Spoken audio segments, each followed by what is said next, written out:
మీ సమయం చాలా విలువైనది.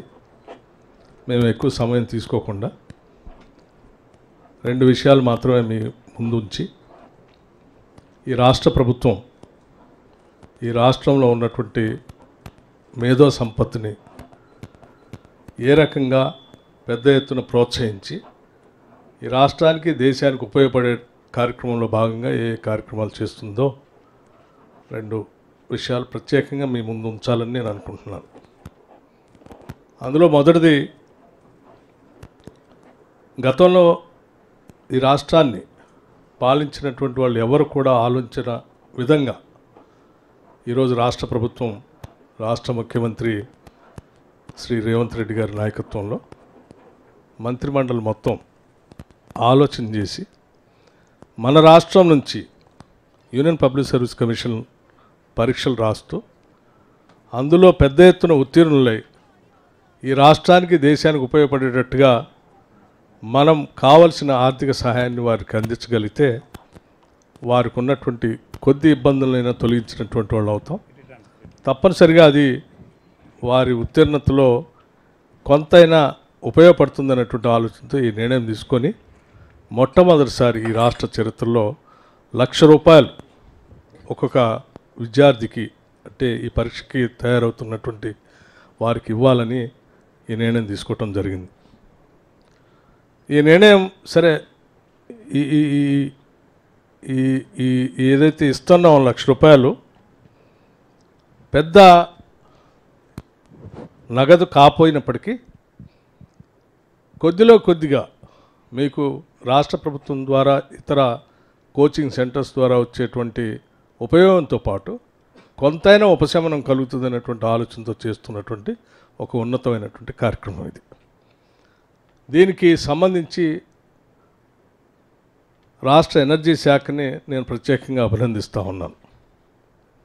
సింగరేణి కాలనీస్ నుంచి మేము పెద్ద ఎత్తున ఈ కార్యక్రమాన్ని తీసుకొని పోవాలనే ఆలోచనతో ముఖ్యమంత్రి గారు చర్చించినప్పుడు ఇది విద్యా వ్యాప్తికి ఉపయోగపడటమే కాకుండా మన రాష్ట్రానికి కూడా భవిష్యత్తులో పెద్ద ఎత్తున ఉపయోగపడుతుంది.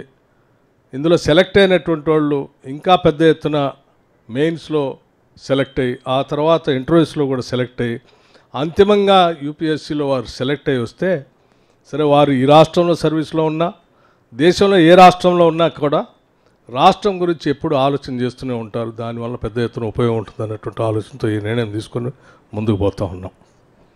దీంతోపాటు ఇతరత్ర విద్యకు సంబంధించినటువంటి అనేక అంశాలను కూడా రాష్ట్ర ప్రభుత్వం మొట్టమొదటిసారి ఈ ప్రభుత్వం అధికారంలోకి వచ్చిన తర్వాత దాని మీద దృష్టి పెట్టి ముందుకెళ్తూ ఉన్నాం.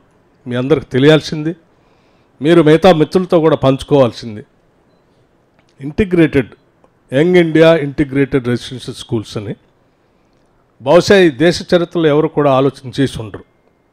అంత పెద్ద ఎత్తున ఈరోజు రాష్ట్రంలో young India integrated residential schools అని చెప్పి మొట్టమొదటిసారి ఈ మొదటి సంవత్సరంలోనే ₹5,000 కోట్ల ఆ ఇన్ఫ్రాస్ట్రక్చర్ కోసం ఈరోజు మేము ఈ రాష్ట్ర ప్రభుత్వం నిధులు ఖర్చు పెట్టి ముందుకు పోతాం. నేను ఎందుకు ఇంత స్పష్టంగా చెప్తా ఉన్నానంటే, ఇదే రాష్ట్రంలో గతంలో ఈ ప్రభుత్వం సంవత్సరానికి ₹3 కోట్ల ఖర్చు పెట్టింది. గత సంవత్సరం 3 కోట్లు మాత్రమే రెసిడెన్షియల్ స్కూల్స్ కోసం, ఇన్ఫ్రాస్ట్రక్చర్ కోసం ఖర్చు పెట్టింది. అంటే ఈ సంవత్సరం మేము 3 కోట్ల నుంచి దాన్ని 5,000 కోట్లకు పెంచి మేము ముందుకు పోతా ఉన్నాం. అంటే మా యొక్క ప్రాధాన్యత ఏంటో అనేది చెప్పడం కోసం నేను చెప్తా ఉన్నాను.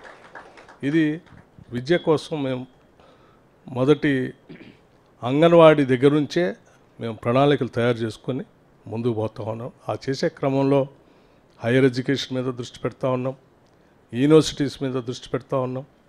దాంతోపాటు ప్రత్యేకంగా స్కిల్ యూనివర్సిటీ అని మీరంతా ఉండి ఉంటారు. ఈ మధ్యకాలంలో ప్రత్యేకంగా 4వ సిటీ వస్తూ ఉంది ఈ రాష్ట్రంలో అని చెప్పి ముఖ్యమంత్రి గారు ప్రత్యేకంగా అక్కడికి వెళ్ళి భూమి పూజ చేసి ఒక స్కిల్ యూనివర్సిటీకి అనౌన్స్ చేసిన విషయం కూడా మీ అందరికీ తెలిసి ఉంటుంది. ఈరోజు యూనివర్సిటీస్లో వస్తున్నటువంటి సిలబస్కి పరిశ్రమకు కావాల్సినటువంటి అవసరాలకి సంబంధం లేకుండా ముందుకు పోతా ఉంది. అందుకోసమే గ్లోబలైజేషన్ జరుగుతున్నటువంటి ఈ పరిస్థితుల్లో, ఇండస్ట్రియలైజేషన్లో, ఈ టెక్నాలజీ బాగా అభివృద్ధి పోతున్నటువంటి పరిస్థితుల్లో ఆ ఇండస్ట్రీకి అనుగుణంగా ఉండేటువంటి సిలబస్ను తయారు చేసే కార్యక్రమంలో భాగంగా ఈ స్కిల్ యూనివర్సిటీని తయారు చేసి ఆ స్కిల్ యూనివర్సిటీలో ఇండస్ట్రీకి సంబంధించిన పెద్ద మనుషుల్ని భాగస్వాములు చేసి ఆ స్కిల్ యూనివర్సిటీకి ఆనంద మహేంద్ర అనేటువంటి ఒక పెద్ద మనిషిని చైర్మన్గా చేసి ఆయనతో పాటు రకరకాల సెక్టార్స్కి సంబంధించిన ఇండస్ట్రీస్కి సంబంధించినటువంటి వాళ్ళందరినీ అందులో సభ్యులుగా చేసి వాళ్ళందరూ కలిసి కూర్చొని సిలబస్ తయారు చేసి ఆ సిలబస్తో ఆ స్కిల్ యూనివర్సిటీలో పాఠాలు చెప్పి అక్కడే మీకు certificate course, diploma course, degree course పూర్తయిన తర్వాత అది అయిన వెంటనే ఇదే ఇండస్ట్రీస్ వాళ్ళని వెంటనే అక్కడే అబ్జర్వ్ చేసుకొని ఆ స్కిల్ యూనివర్సిటీలో చదువుకున్నటువంటి అందరికీ ఉద్యోగ అవకాశాలు వచ్చేటట్టుగా చేసినటువంటి అద్భుతమైనటువంటి స్కిల్ యూనివర్సిటీ గురించి కూడా మీరంతా తెలుసుకోవాల్సినటువంటి అవసరం ఉంది. 10 మందికి చెప్పాల్సినటువంటి అవసరం కూడా ఉంది. దాంతోపాటు ఇంకో కార్యక్రమం కూడా చేశారు. మన అందరికి తెలిసిందే, దాదాపు రాష్ట్రంలో ఉన్నటువంటి 63 ఐటీఐ కళాశాల గతంలో మనందరం చిన్నప్పటి నుంచి చూస్తూ వచ్చాం. దాదాపు అన్నీ మూసేసే క్రమంలో పడ్డాయి. అటువంటి 63 ఐటీఐల్ని స్కిల్ సెంటర్స్, అడ్వాన్స్డ్ స్కిల్ సెంటర్స్గా పెద్ద ఎత్తున వాటిని ప్రోత్సహించడం కోసం దాన్ని కూడా ఇండస్ట్రీ వాళ్ళని ఇన్వాల్వ్ చేసి టాటా గ్రూప్ సంబంధించినటువంటి చైర్మన్తో ప్రత్యేకంగా మాట్లాడి టాటా గ్రూప్ వాళ్ళతో పాటు దేశంలో ఉన్నటువంటి మిగతా ఇండస్ట్రీస్ వాళ్ళందరూ కూడా ఇన్వాల్వ్ చేసి ఆ 63 ఐటీఐ సెంటర్లన్నింటినీ కూడా అడ్వాన్స్డ్ టెక్నాలజీ సెంటర్స్గా అప్గ్రేడ్ చేస్తూ భవిష్యత్తులో అద్భుతమైనటువంటి స్కిల్ సెంటర్స్గా మారుస్తున్నటువంటి కార్యక్రమం కూడా ఈ రాష్ట్రంలో జరుగుతూ ఉంది. ఇవన్నీ చేసేదంతా కూడా ఇక్కడ ఉన్నటువంటి మానవ వనరుల్ని పెద్ద ఎత్తున ప్రోత్సహించి ఆ మానవ వనరుల ద్వారా ఈ రాష్ట్ర అభివృద్ధికి, దేశ అభివృద్ధికి ఉపయోగపడాలన్నటువంటి ఆలోచనతోనే ఈరోజు రాష్ట్ర ప్రభుత్వం, ప్రజాప్రభుత్వం, ఇందిరమ రాజ్యం ఆలోచన చేస్తూ ముందుకు పోతూ ఉంది. ఆ క్రమం